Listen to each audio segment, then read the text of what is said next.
Hi దోస్తులు, అందరు బాగున్నారా? ఇవో నా సొంత బిజినెస్, నా సంతోషం. నాకు ఆవులంటే చాలా ఇష్టం.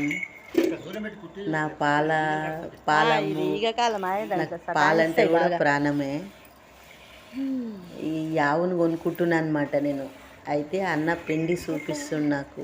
ఇంకో ఇట్లా ఇస్తుంది, ఇంత మంచిగా ఇస్తుంది, తన్నకుంటి ఇస్తుంది అని పిండి చూపిస్తుంది నాకు.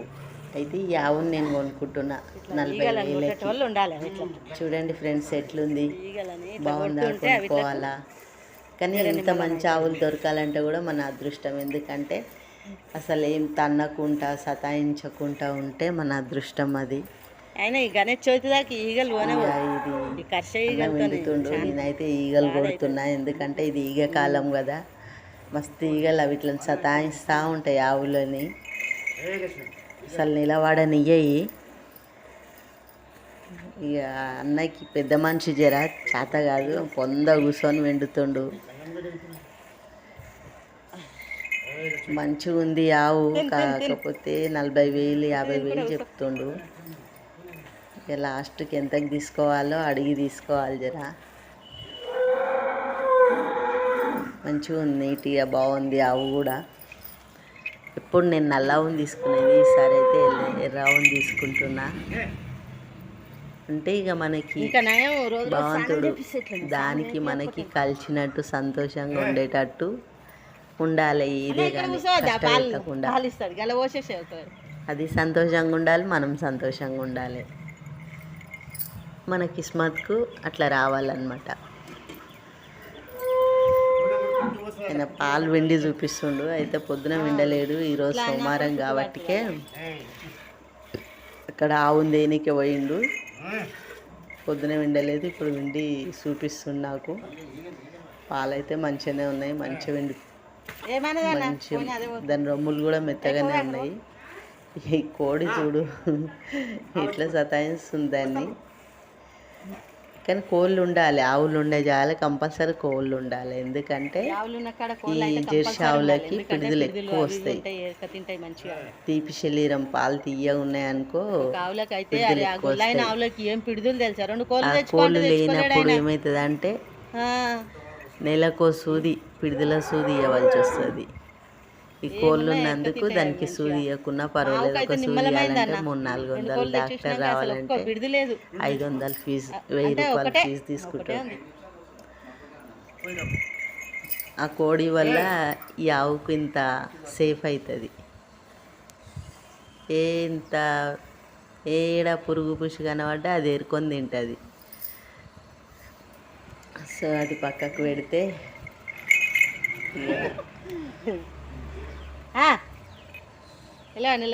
నిదానం ఉంది ఆవు.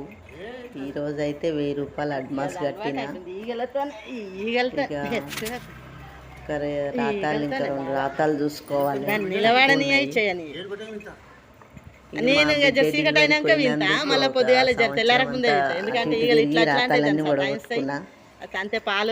మళ్ళీ కొత్తగా మళ్ళీ ఇంకా 2 చూసుకుంటే సరిపోతాయి. అయితే ఇది 10 లీటర్లు ఇస్తుందని చెప్తుండు ఈ పెద్ద మనిషి. ఇక అది పిండి చూపిస్తుండు, చూడాలి. ఇక 10 లీటర్లు అయినా కాడ మనకి 8 లీటర్లు ఇచ్చినా చాలు. ఇక అది ఈని చనిపోయినట్టుంది, బిడ్డ లేదు దానికి. లేకుండా కూడా చెయ్యి మీద ఇస్తుందంటే చాలా మంచి ఆవు అది.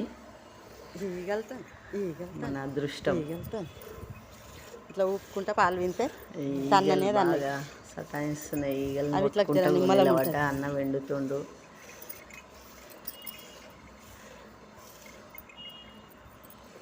అసలు నాకు దేవుడు ఒక 10 ఎకరాల పొలం, ఒక 10 ఆవులు ఇచ్చినుంటే మంచిగా కుల్ల మేపుకుంటా తిరుగుతుంటే హాయిగా. ఇదైతే 6-7 నెలలు అయింది, అలవాటు ఇష్టం అనమాట నాకు. ఆవులు వండుకున్నా ఏమనదు. ఎంత కష్టం అది కూడా అలవాటు కావాలి. పెట్టినాకనే నేను తింటా. అదే నాకు చాలా సంతోషం.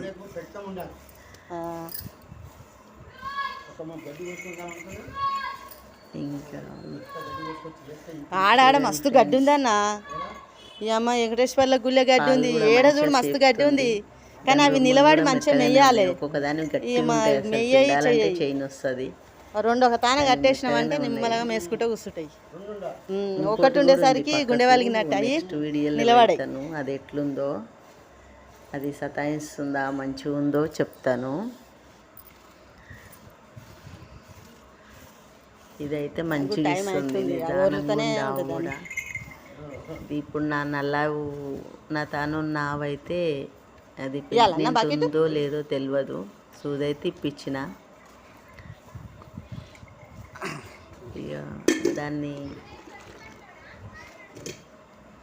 దీన్ని అయితే కొంటున్నా. ఇంక అది పక్కన పెడితే దీన్ని కొనుక్కుంటున్నా నేను.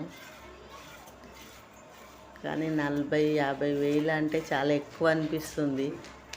ఇంతకు మొదలైతే 25-35 పెడితే చాలా అవుతుండే. ఇప్పుడేమో ఈయన 40-50 అంటున్నాడు. కొనే వరకు ఎంత దిగుతాడో చూడాలి. ఒక మనిషి ఉంటేనేమో మీ ఆశీస్సులు ఉంటే ఏదైనా శుభం. ఎవరు చేయరు కానీ అంతా ఎవరు బాధ వాళ్ళు, ఎవరు పొట్ట తిప్పలు. అవి ఇట్లా మంచిగా చూస్తే దేవుడు మనల్ని మంచిగా చూస్తాడు అంతే, అంతకు మించి ఏం లేదు. డౌట్ ఉంటే చెప్పండి. ఏ జీవులని బాధ పెట్టకుండా మంచిగా చూస్తే అవి మనల్ని చూస్తాయి. ఏమన్నా ఐడియాలు ఉంటే చెప్పండి ఫ్రెండ్స్. మాకు కొత్తగా మాకేం తెలియదు.